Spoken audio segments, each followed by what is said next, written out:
What if you had 48 hours to live and once that time was up, you knew that you were 100% boned? Would you clock out early, just kind of wait and see what happens, or take a trip through the arid Australian countryside? Well, if you chose option 3, then prepare to become a mule for your uninfected kid in a random, because that's what we'll be talking about today. And with that vague intro set up, let's continue into the actual explanation. In 2017, an unknown variant of virus springs forth within the confines of Australia. Seemingly there is no way to control it, no medicine to delay it, and it gets so bad that the government actually starts issuing emergency packs with a 48-hour timer on the watch and an assisted game over needle that pierces the temple of your skull and ends you should you become infected. A man, woman, and newborn are attempting to survive the virus by traveling downstream to a smaller town that may not have been hit yet. They refuse to step foot on land as it's teeming with meat-thirsty infected. However, they do not present like the normal infected, which we would normally expect to see in kind of your standard zombie movie. So in today's episode, we'll be talking about the possible origins of the virus from the movie Cargo, as well as the changes to the infected body, why they present the behavior that they do, and how their brains have been mostly completely destroyed. I say almost mostly because there's still some instances that can actually bring them back momentarily.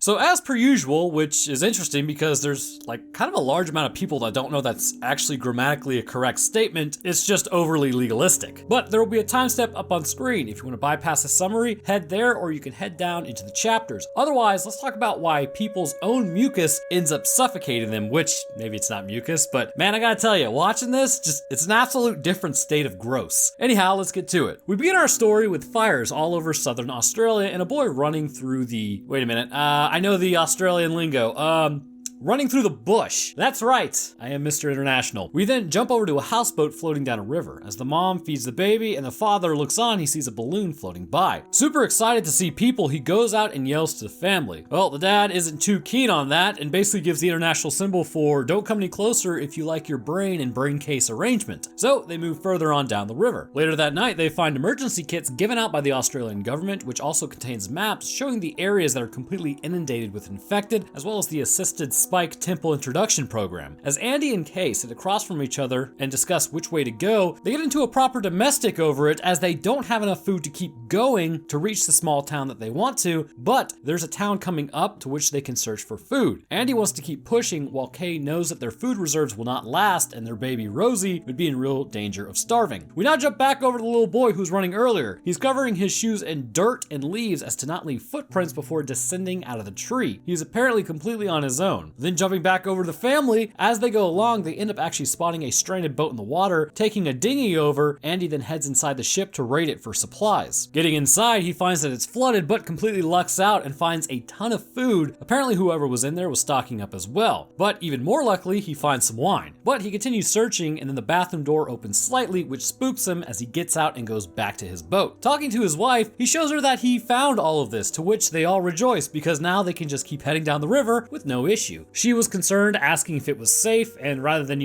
tell her like, hey, it might not be totally safe, definitely stay away from it, he kind of just casually lies to her in order to not alarm her that no, it was not safe. She asks if there was a shaving razor on board because apparently she's not fans of beards. I mean, what is it? Makeup is to women as beards is to men. She tells him then to go take a nap, and she ends up finding the wine and then decides that she needs to go on the boat to look for a razor because it's that big of a deal in the apocalypse. Finding a razor and looking through the place, the door opens back up again, except as she goes to get out because she also got spooked, she gets grabbed by one of the infected and dragged back in. So way to go, Andy. You could have literally made yourself look like a badass, like, yeah, that's right, infected were all over the boat, but your boy made it through. Instead, now your wife is infected. Anyhow, Andy is awoken by the baby crying and finding blood in the houseboat. He gets a little concerned. He goes into the bathroom to find Kay is bleeding profusely. They get into a bit of a tiff about what she was bitten by. Andy is in denial about it and says they have 48 hours so they can deal with it then, but she's bleeding a lot, and at this rate, she's only got about 3 or 4 hours before she drops. They decide that they have to leave to go to a hospital to get some help. As they walk along, they start seeing some infected have their heads buried in the ground, and spears have been struck through as well, accompanied with their bodies being burned. Jumping back to the kid, we see he's drawing the same thing. As he goes to throw some meat in a hole, we see that he's actually feeding something. Back to the family, they luck out and find a car. Getting all their stuff loaded, Andy begins fueling the car while Kay gets the baby settled. As Kay finds goo on the seat, which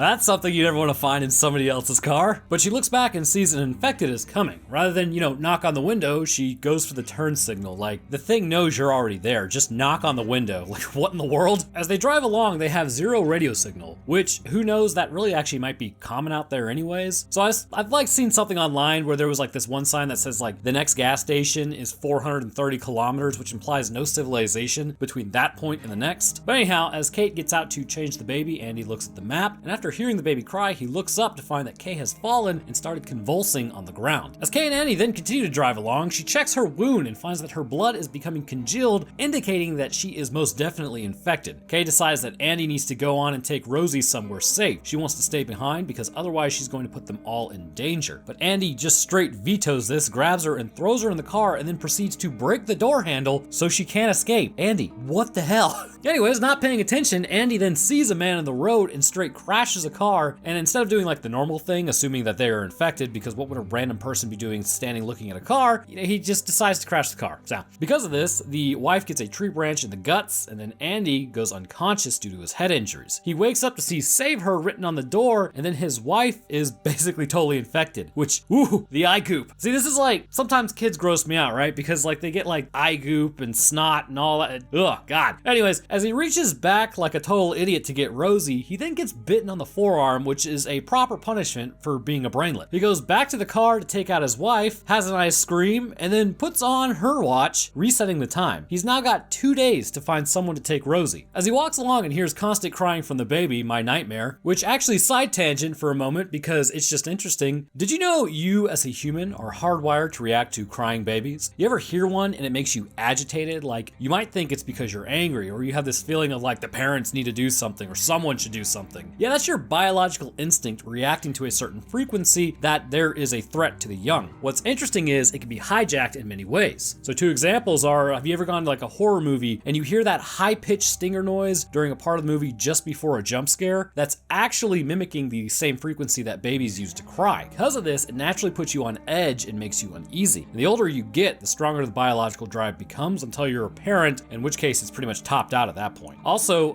cats manipulate us all the time. They use meowing, and this activates the same pathway in our brains, which is absolutely messed up being controlled by like a 10-pound hairball with a 25-gram brain. But hey man, you gotta love cats. But it's pretty interesting, I think. Anyhow, Andy sprays some perfume around both him and Rosie, which presumably is the mother's, which ends up calming down Rosie for a moment. Andy then sees the guy that made him crash. He begins yelling at him, but realizes actually he's infected. A kid then runs out and cuts his hand, saying to leave him alone, which draws the infected away. By the way, the kid was telling Andy to leave the infected alone. Continuing through the bush, Andy eventually happens upon a compound of sorts. Heading inside, he finds a lone woman, Etta, just being a total creepazoid in the dark. She starts talking to him about how she used to be a teacher while she patches up his arm. She tells him that everyone is gone, almost like they sensed this was coming. She tells him there's an extra bed if he wants it. Later that night, he sees people in the distance burning the infected and a woman screaming for the boy. Well, he doesn't see her screaming for him, but the boy sees her screaming for him. The infected is actually the boy's father, who he has been protecting. That night, as Andy goes to the bathroom, he ends up having the seizure his wife had earlier. However, it's not fatal, and the next morning he wakes up and sees that he has about 32 hours left. Etta told him that there is a family of people around that might be able to take Rosie in since she has cancer and she's clocking out soon as well, so both of them basically cannot take care of Rosie. As he moves along to figure out where he can dump the kid, he ends up finding a few old buildings in the middle of nowhere. He decides to stop and then finds that a few soldiers have their heads in the ground, to which later he ends up finding a truck and goes to check it as a man in a hole snipes one of the soldiers from earlier before it can get to Andy. But with the shot, the infected heard it for miles, so now they're all inbound. A gas tank has landed on the leg of the man in the hole and has pinned him. He throws Andy the keys to his truck, saying not to screw him over, to which Andy is a pretty cool dude, so he helps the man out and they both take off before they become meat pies. So the man's name is Vic. All 3 of them head back to his compound, which a single woman is waiting for them. Although she doesn't look too thrilled to be there or receiving gifts from Vic. I mean, that's probably a good sign, right? Definitely not an abduction scenario. Anyways, she makes some tea and discusses that the compound is fueled and actually pretty safe. Lorraine goes on to tell Andy that he's the first people that they have seen in weeks. She has assumed probably everybody else is gone by now. Vic suggests that the kids stay with them. Lorraine has a room upstairs so she can raise the baby in and everything. I mean, what a great adoptive family. And then Vic and Andy go out, and then Andy is taught how to actually use a force multiplier. And surprise, surprise, he's a lousy shot, whereas Vic is an excellent sniper. As As they go to check on what the infected were after, Andy sees a boy in the cage, which is definitely violating a ton of human rights. Andy brings up how this probably isn't,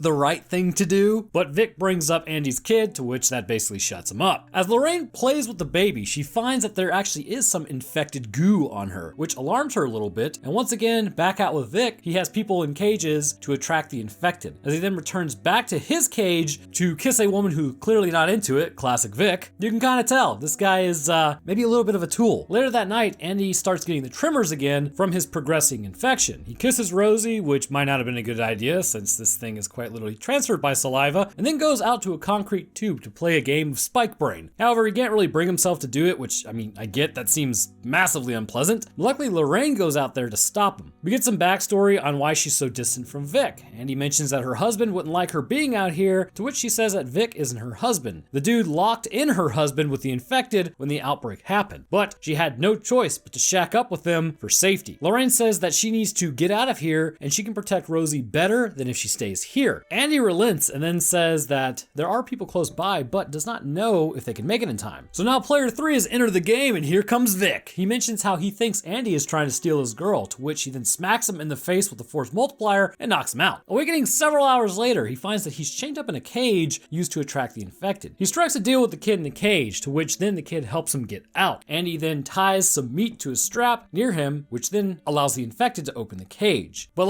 I just gotta say, the cage really didn't seem that heavy if you could just maybe lift with your legs. Well, luckily they're able to escape. Raiding Vic's compound now, they wake up Lorraine, who apparently was knocked out as well, or at least punched in the face, while Vic sleeps. They grab his truck keys and then head out. Now, Andy, you had a force multiplier. You need to stop playing fair and just dome some people. As they leave though, Vic comes out and takes a pot shot, but then nails Lorraine in the chest. And that's why you just take people out in the apocalypse. If they show that they're bad, just go ahead and do it. What are the cops gonna do? Anyways, Andy follows the kid to his hiding spot as Vic gives chase. He yells the usual threats about the kid, like a proper jackass, until eventually Vic just kind of gives up and goes home. Later that night, which seems to happen only at night, likely indicating this disease has a degree of hormone interaction, Andy's disease is progressing as he's licking blood off the walls of their hiding spot. But dawn of the final day, he's good for another jaunt down the road. As the kid goes to check on his infected father, he finds that he's already been found by the other group that he was trying to hide them from and taken out and placed in the trees. This kid, he then kind of grabs a rock and hits himself. It's stated later as to why he does this, but it still kind of seems like a bad plan. The infected are attracted to the scent of blood, but the reason he says he did it is because it's like if your head heals, maybe the pain in your heart will heal at the same time. Again, the infected are attracted to the scent of blood. Okay. So now we have a moment considering Andy is almost worm food and he's trying to stay pretty calm about all this and his inevitable end. As he walks, he sees that he has about 9 hours left and then falls to the ground to begin digging a hole by natural compulsion. Because he has stopped moving, the baby starts crying, which brings the kid back to hold Rosie so that she doesn't get eaten. The two now take off in a boat and actually end up passing the houseboat they were on earlier, basically one massive circle. They go back to the same area where the family was, actually having the party earlier, and find the place abandoned. As they head outside, Andy then runs into the dad who's been bitten in the neck. He mentions how he said he wouldn't leave his family as he continues digging all their graves. So I stopped to ask, everyone in this movie is super calm about meeting their end.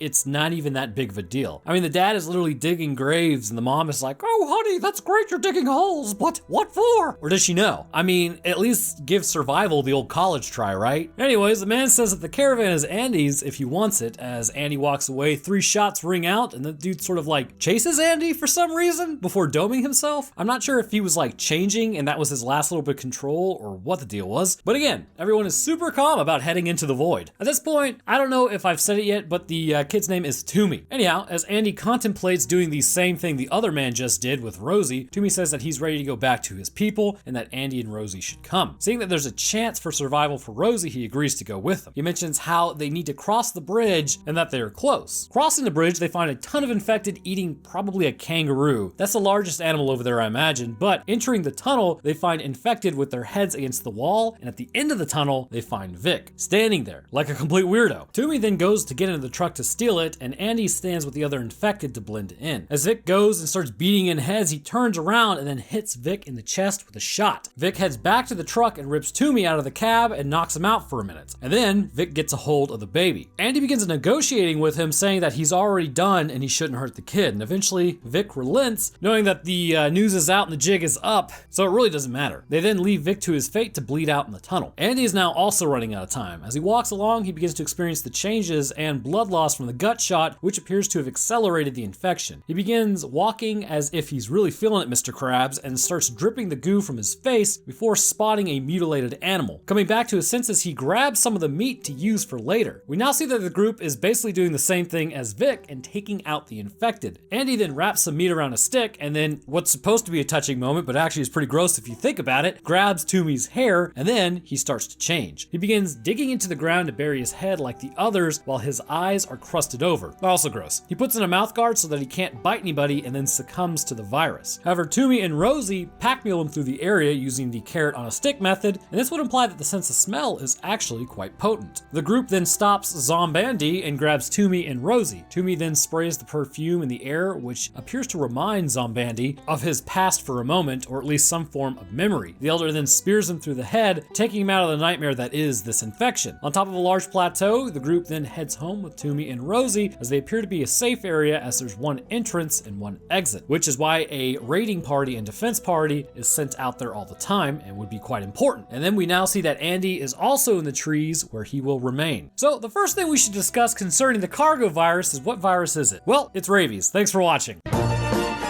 But apart from all the people that I've lost now, there is in fact a virus out there that's not rabies, thank God, that would essentially cause most of what we have seen within the bodies of the infected, with some slight variations from the real world. But I believe it lines up almost perfectly with a virus that we actually have on this planet right now. But before divulging what exactly that is, because hey, we all need watch time, let's first learn about some virology and also pathophysiology and discuss what we have seen in the bodies of those infected, which will give us clues as to what this infection is. The first and most obvious change of the human form is how the body's blood begins congealing somewhat. It appears to enter the blood of a person first and begin affecting a specific aspect of this blood, and this is known as the blood plasma. Blood plasma is what acts as the medium in which all hormones, cells, salt, and proteins, as well as pretty much everything that's like contained within the blood itself, flows in. This liquid is actually straw-like in color, and should become dehydrated, it will actually become darker in coloring and more viscous. Jumping back over to the people who are in the later stages of infection, we see quite clearly that they are leaving this material on faces and in random areas. Eventually, this material becomes so viscous that it approaches a brown-like amber coloring and can be completely sealing the eyes and mouth of a person as it leaks out from the mucous membranes to the exterior of the body. This is achieved by small blood vessels, which are very clearly leaking this substance as the infection takes deeper hold. Early in the infection, however, we see with the wound on Kay's leg that despite her being up and walking around, it's still quite functional. The material begins leaking out from around her wound, and this indicates that the blood internally has been compromised, which can lead to a whole host of other issues. But how is this achieved? Well, it's clear once the virus enters the body, for it to actually release plasma from blood vessels, the vessels themselves must be damaged. This would mean that likely within the body, the virus is infecting macrophages. And you're probably like, well, what does that have to do with leaking? Well, once infected with this type of virus, inflammatory signals are sent out, as well as nitric oxide, which can cause the lining of blood vessels to become weak, letting fluid out. And this, coupled with likely the blood clots circulating in the system, would also deprive oxygen to critical areas like your brain. As the blood becomes more and more corrupted over the next 48 hours, this is why we may begin to see issues arising at night when a person is in a calmer state. When Andy is walking all day despite being infected, blood is circulating and keeping oxygen perfusion up. But when the body is winding down for the night and hormones are being sent out to sleep, it enters a state where the body is starting to become more relaxed, which is a critical issue with this virus, as even on the first night, it can be seen inducing seizures and tremors until ultimately other symptoms begin to arise 48 hours later. Which, speaking of the nervous system, that's our next clue as to what's happening here. It's clear that as this virus begins to take hold of the body, the nervous system is heavily affected, and this is working in conjunction with the blood corruption. During the initial infection period, the virus would be circulating and replicating within the body, causing a whole host of problems, but one of the major ones being, it would be a complete imbalance of electrolytes and hydration. hydration. Considering that the plasma is darker in coloring, this does kind of hint at the body is struggling to maintain this balance. And this can have some pretty profound impacts on the body and how the nervous system fires, but another one would be oxygen saturation levels within the blood itself. I mean, think about it. More viscous blood, less oxygen's moving around the body. It's clear though with the seizures and how the person is neurologically affected at night, which induce the tremors, that oxygen levels would be low in the brain. And this likely would begin to have some effects on mental status as well as how to work out problems, making logical thought more uncommon the longer you go with this infection. It's likely that the first night after infection, your mental ability to work out problems would become severely hindered. By the second night, your logical thought has taken a massive hit, which may explain why the man at the birthday party was really not in his right frame of mind. So maybe we shouldn't be so hard on Andy then. But essentially what happens is as oxygen levels are below what the brain requires, and considering the brain requires 30% of the oxygen you take in, pieces of it would begin to die off. Now, slowly at first would be the case, but as the virus continues to overwhelm the body and cause leaky blood vessels and affected blood is not doing so well, likely the cerebrum would be the first areas to start losing communication. And this is ultimately what is causing the seizures. Each time this happens, that's basically a piece of the brain just straight piecing out. The tremors can also be explained along the same lines, as well as likely the cerebellum of the brain is experiencing the same issues. But interestingly, possibly the core of the brain is the last to go, which we will talk about a little later on. But back to the oxygen deprivation, it's likely it really wouldn't be large swaths of areas, but small patches here and there, as the person is still capable of thinking for about 2 days that they are infected, until what is essentially the big one happens. The tremors exist because of these areas meeting their end, much like it really happens when a stroke happens. On top of this, the electrolyte imbalance within the blood would not be providing proper fuel for the muscles, which can cause shaking and loss of motor control. Another thing to note about this is our old pal encephalitis accompanied with probably meningitis. Because of the leaky blood vessels, this means that the inflammation process would presumably swell the meninges that actually surround the brain. And this would absolutely put pressure on the brain in the areas such as the cerebrum and cerebellum, which would cause further damage. This is likely the reason the virus only takes 48 hours to pretty much drop you. Encephalitis would also cause swelling within the brain itself to meet the meninges, which again produces issues such as cranial nerve abnormalities. In some cases, which I don't believe happened to Andy based on his ability to move, you can actually quite literally herniate your brainstem out of your skull. So try to avoid that in life if you can, but the idea is that the brain is swelling, and this is supported by his breathing when he's experiencing issues at night. The brainstem is responsible for automatic breathing patterns, which unfortunately, now that I've said that, we are all manually breathing, but that'll go away in a little bit. But with the swelling taking place in different areas, such as the brainstem, this would cause false signals to be sent, increasing the breathing rate of Andy because it doesn't really know how much oxygen is in the blood, as the chemoreceptors are probably failing, and this is causing him to almost hyperventilate. It also should be noted that the virus does not just indirectly affect the nervous system, but may also be preferring these immune privileged sites. Another clue as to what this virus is unsurprisingly the head burying and the way the eyes look. When you get a good look at the infected, they almost appear blind, don't they? Well, that's not actually blindness in a conventional sense, as they can still see, but it's incredibly hazy and blurry, like they can definitely still sense light. But this is known as uveitis. This is when symptoms can develop quite suddenly and without warning concerning the inflammation of the uvea, which is between the sclera and the retina. It is located right in the center of the eye, but what's most interesting is due to the rapid onset of this infection, light sensitivity goes through the roof. The eyes will become quite painful as well and red, and with any light reaching them, it would feel excruciating. This coupled with what's going on in the brain case at the moment would be incredibly painful for any person who's infected. So you find yourself infected. You're located in southern Australia during what appears to be their summer, and your eyes are burning in your skull, and your brain feels like it's probably about to explode from the inside. Oh, and you're operating on pure animalistic instinct. What do? If you said dig a hole and bury your head, well then you are correct. This is exactly why the infected are seeking out either tunnels or digging because of the pain being caused by the seeing of light during the day. And finally, the last clue as to what this virus is that I want to discuss is how it's transmitted. Now, it's clear that those who catch the virus had to be bitten or were exposed to bodily fluids at some point in time. When Andy gets infected, or really anyone who's infected, and then get got, they had a bite wound. So saliva is the vector by which it seems to go through. But in this movie, I would say that there are plenty of ways to get through the body. It does not appear to be able to enter through intact skin, but much like any other virus, it may be able to actually go through, say, like the mucosal membranes of the eyes, nose, or mouth, which tells us several things. things. The first being that when Andy kissed his daughter,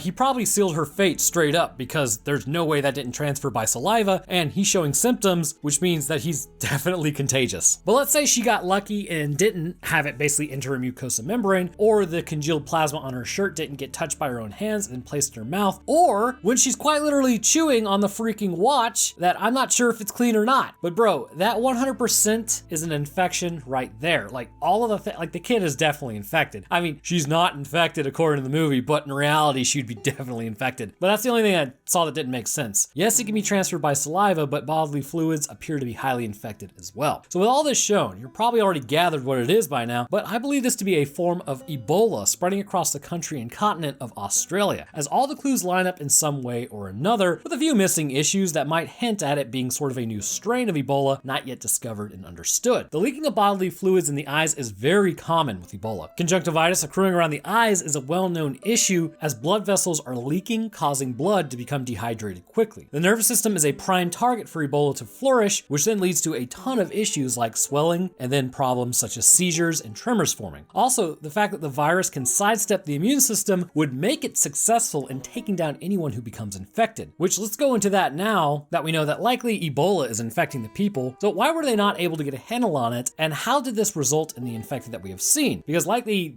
these aren't really zombies in the traditional sense. So when you contract Ebola from somebody else's bodily fluids, the virus will enter your system through any broken cuts, skin, abrasions, mucous membranes, or ingestion. Once it's in there, it will then move out into your bloodstream and be circulated all over your body. The issue is, once your body responds, it's not very effective in a lot of ways. The macrophages will arrive to eat the virus, but upon doing so, they will become infected with the virus. This can cause the macrophages to release inflammatory signaling to the surrounding tissue, as well as nitric oxide, as mentioned earlier, and then damage the small blood vessels, causing leaking, but also this will cause the blood to begin clotting, which can cause strokes in the brain, as well as block off organs from receiving enough oxygen to survive, which can then send you into multi-organ dysfunction syndrome, or MODS, which from here, your fate is virtually sealed. So you're probably asking, well, what about the adaptive immune system with its antibodies? Well, you know this virus is just a complete virgin on that end as well. It will still infect a specific immune cell known as the dendritic cell. The dendritic cell's job is to go to your T and B cells and activate them so that they can go out and begin destroying the virus-laden cells, specifically with the T cell, and with the B cells, they present a piece of the vanquished invader until it finds a B cell who recognizes it by complete chance, to which then the B cell replicates, releases a ton of antibodies, and immobilizes the virus before it can get out of control, to which your macrophages go in and then destroy it. However, once Ebola has entered the dendritic cell, it stops the cell from properly displaying the information about Ebola. Because of this, an effective immune response from the adaptive is never formed, and the body is ransacked and ultimately destroyed, at least concerning the devil we know. The devil we don't know is the virus in this movie, but with all the context clues pointing to it being Ebola, we can see how this has affected the infected. It's clear that the person has their immune system sidestepped quite easily, much like Ebola does normally. It's also clear that the cargo virus has had a quick incubation time, only taking about 48 hours for it to cause enough damage to the body to take out the most precious cargo you have, your brain. But it does not completely destroy the brain, but critical areas associated with higher thought, like the frontal lobe, are seemingly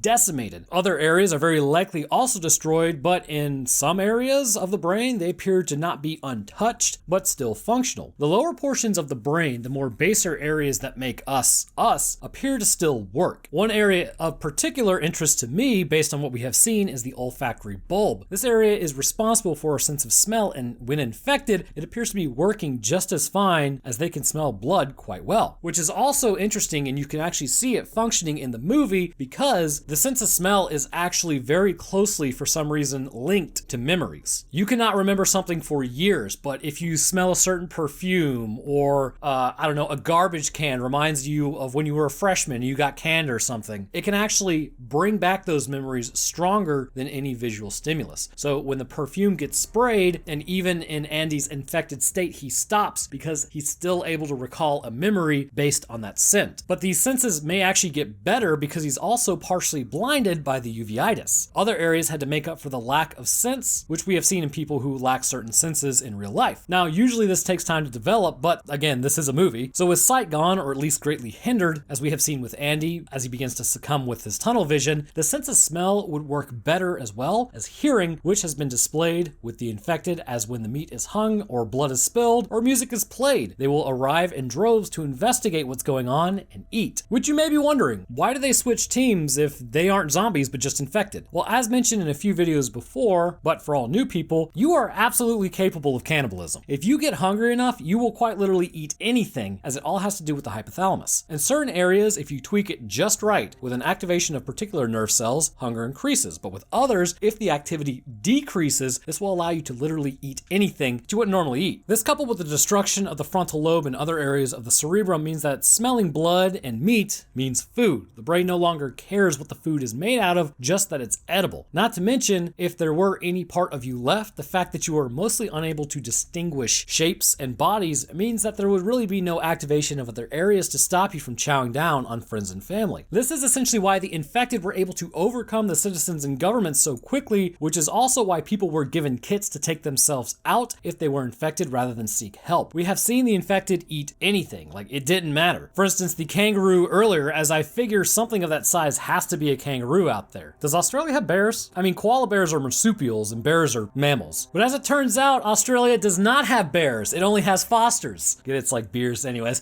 So definitely it was a kangaroo. So they will eat anything that moves or makes noise, meaning that they don't have a preference and are really just operating on baser instinct and that they need to eat. They were able to overcome your typical quarantine measures because of the incubation period and the natural abilities of Ebola. Right now, Ebola takes out roughly 40 to 90% of any creature that it infects, or population essentially, at least concerning the Zaire species. With humans, it has a mortality rate of about 60%, which is incredibly high. Present company included is about 2%. Now, usually people can be contained, and as the virus progresses, they become weaker overall. However, with this new mutated form, possibly targeting specifically the Homo sapiens race, it destroys the brain, but still uses the host as an excellent vector to continue spreading to other hosts, ensuring that its own species is successful, which is exactly what viruses love to do. The mysterious virus in cargo, I believe, is a form of Ebola specifically attuned to the human system, which viruses have been known to do as they infect and interact with a specific species. They get better at infecting that species, again, present virus included. This particular Ebola strain does not outright completely send a host into mods, but because of the effect it has on the nervous system and the ability of the normal variant of Ebola to exist in these immune privileged spaces already, potentially Ebola has evolved a way to interact with either destroying tissue or just let the inflammation process destroy the neurological tissue. The normal pathophysiology presents in several ways concerning the cargo virus when compared to the Ebola virus, except for the addition of expelling bodily fluids at a rapid rate. That has caused possibly somewhat of a balance to be maintained in the body, allowing people who still shamble around to consume anything that moves, as higher thought has been taken and instead they are left with more primitive drives. All this means that they are not some like super survivable infected. They are in South Australia, and if there's one thing I know about Australia, it's that it gets really friggin' hot down there during the summer, which is our winter up here. But I would say more than anything, if Andy, Kate, and Rosie had just stayed on the boat for a little while longer, the infected would have dropped by natural exposure as their bodies were taxed beyond what they were capable of surviving, all while the burden of sustaining this massive infection.